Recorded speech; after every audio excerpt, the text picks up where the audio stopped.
What do the charts say? Let's get straight to the Chartmaster, Carter Worth, to settle the score. Carter, what are you seeing? I'm not sure I can settle the score, but at the end of a few charts, let's talk about the Wall Street convention of price targets.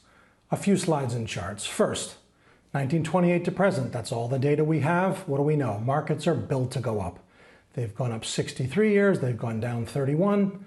The probability of being up, if you call that statistics, is 67%. More GDP, more Oreo cookies, more cars, generally we ascend. Slide 2, the median and mean gain. Well, the mean gain in any given year, 7.9%, the median 11.1. You can see it there on your screen. So a chart of the S&P with a trend line.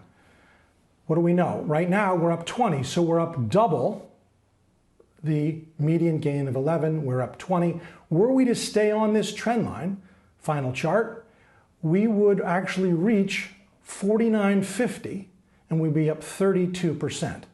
So to go to 48.25, the level we were just hearing about, that would be up 28% for the year. Now we've had drawdowns along the way. We haven't had a 5% drawdown plus since March. So can we extrapolate the trend? That's fine.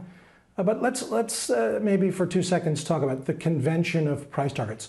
Friday is the last day of the year. It's a Friday.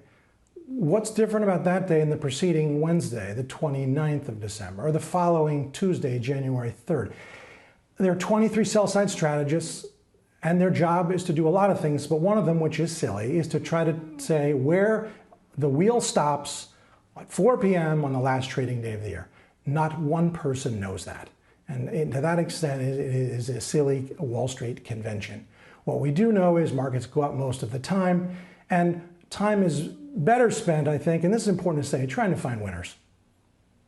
All right, it's great to have you, because you just call it like it is, and you basically said the whole thing is baloney. But going back to the trend line, Carter, you do believe that the trend line will remain intact? I think we break the trend line. That's always my bias. Down? I think you want to. Oh yeah, sure. Yeah. I mean, I think we haven't had a 5% plus drawdown since March. We're long in the tooth for that, and we're ever closer to that trend line. So a break of the trend line, if we 5%er, would take us below the trend line. All right, Carter, great to see you. Thank you. Carter Braxton Worth, a Cornerstone Macro. God, wouldn't it have been great if we'd had Chris and Carter up at the same time, and Carter basically said what you guys do is just silly? That would be I'm surprised you didn't produce around that, because that's typically something that the producers of television, it's their want to do. But look, I mean, in this world, both Carter and can be, I mean, both people can be right effectively, yes. Right? We could see this thing go up to 48.25 without question, just given the momentum the market has, and then you can see the pullback that Carter speaks of. I'll say this, in terms of sectors, I still think you want to be into financials. I know Tim's talked about this.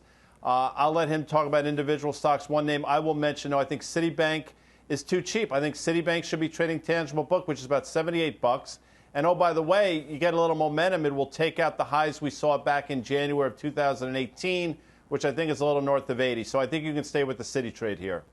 I mean, strategists may be silly for setting price targets. Maybe we're sillier for talking about these price targets, Tim. But where would you go here in terms of our direction? Well, by the way, Carter, ever thoughtful and rational, just like the tone of his voice, and Guy, ever diplomatic. And I think to the extent that the financials have some room to run, especially in a world where, I think the low for yields has been put in for the foreseeable. I don't know how long, but I think I look at the dollar and running into some resistance. This is only a couple days, but arguably 93 3/4 to 94.